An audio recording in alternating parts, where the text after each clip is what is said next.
सलीम साहब एक सवाल जो भाई साहब ने ब्रेक से पहले किया था कि आज जिन लोगों पर इल्जाम लगाया जाता है अदालत के अंदर भी नाम पुकारे जाएंगे, मीडिया के अंदर मीडिया ट्रायल भी होगा, ये बात उनकी वैलिड है कि अगर कल वो बरी हो जाते हैं तमाम इल्जामात से, खुद को बिल्कुल साफ शफाफ जाहिर कर देते हैं, तो जो परसेप्शन लॉस होता है उसका जिम्मा कौन लेगा, उसका भार कौन उठाएगा? कोई मुअज़्ज़ज़ अदालत उठाएगी, मीडिया उठाएगा, कौन उठाएगा? सलीम साहब देखिए, मैं तो कानून का तालिब इल्म भी नहीं हूँ और कानून को बिल्कुल नहीं समझता, इस मामले में बिल्कुल अनपढ़ हूँ।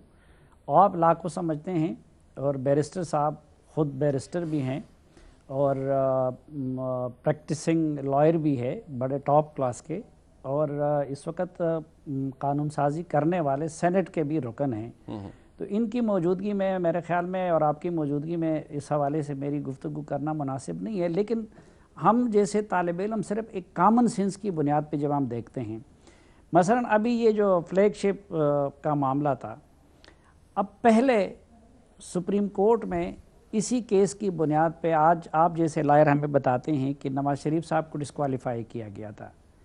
आज नीचे की कोर्ट से उस मामले में वो बरी हो गए। तो खैर नवाज़ शरीफ साहब का तो एक मामला है। अब एक तो मैं इस चीज़ पे हैरान हूँ कि ऊपर जाके ये हाई कोर्ट में और फिर सुप्रीम कोर्ट में जाएगा। अब यानी एक लिहाज से सुप्रीम कोर्ट पहले एक केस की जिसमें वर्डिक्ट दे चुकी है, उसी तरह के केस में अब नीचे की अदालत का अपील की समाअत करेगी।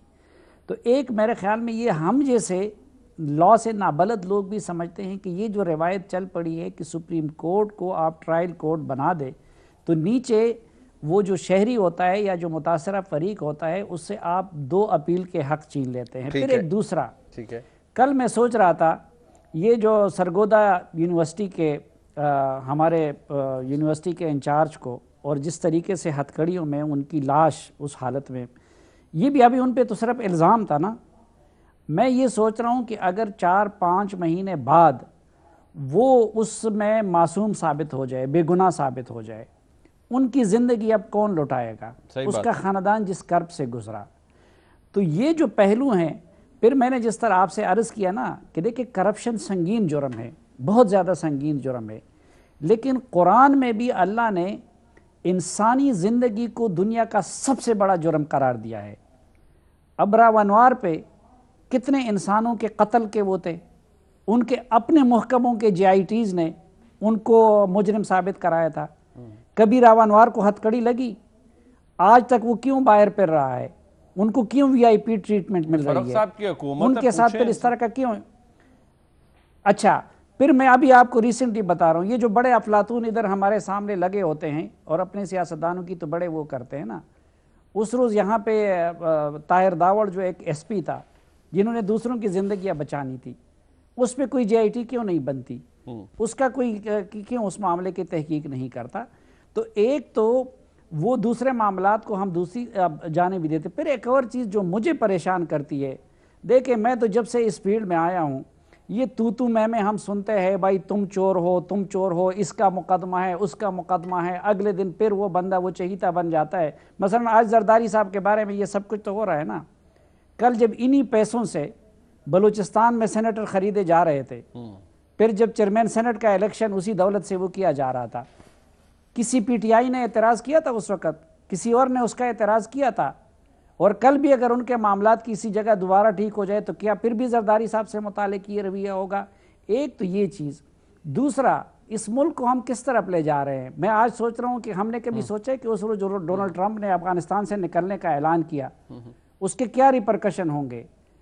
मैं बड़ी एक वो अफगानिस्तान मेरे ख्याल में 88 से बड़ी तबाही की तरफ जा रहा है और उसके सबसे बड़े इफेक्टिव हम होंगे। चाहिए हम इस मुल्क के क्या इसमें इस मुल्क में थोड़ा सा उस पर डिबेट हुआ हमारे पॉलिसी हमारे हाथ तो जो अच्छा टॉपिक ऑफ डिस्कशन है वो यही है ना आजकल। फिर हमें नहीं है, वो डिस्कशन में भी नहीं है।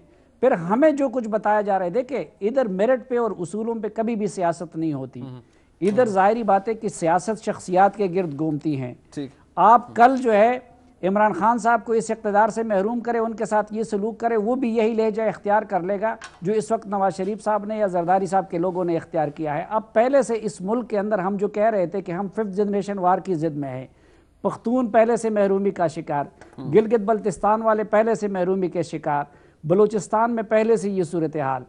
اب دوسری طرف اب کچھ بھی نہیں ہوگا، آپ مسلم لیگ نون اور پیپلز پارٹی وہ تو ظاہری بات ہے کل اپنے اپنے کارڈز استعمال کریں گے نا، تو کیا اس بحث میں یہ احتساب تو کبھی نہ ہوا ہے نہ ہو سکتا ہے؟ مطلب آپ کو یہ لگتا ہے جو آج ہو رہا ہے یہ بھی احتساب نہیں ہے؟ آپ کو لگتا ہے جو آج ہو رہا ہے یہ بھی احتساب نہیں ہے؟ یہ لیکن پرسیپشن کی بات ہی نہ، کون کہتا ہے یہ؟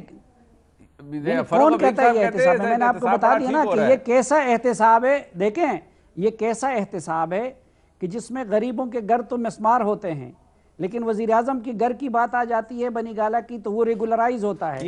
یہ کیسے ہوتا ہے کہ ایک کے باہر کے اکاؤنٹس نکل آتے ہیں، اس میں تو وہ اندر بھی جاتا ہے، اقتدار سے بھی محروم ہو جاتا ہے۔ علیمہ خان صاحبہ کی آتی ہیں تو اس سے صرف کہتے ہیں کہ آپ اتنے پیسے آ کے جمع کر لیں، تو یہ تو ہر کوئی دیکھتا ہے۔ مشرف وغیرہ کی تو ہم بات ہی نہیں کرتے۔ یہ سوال اپنی جگہ موجود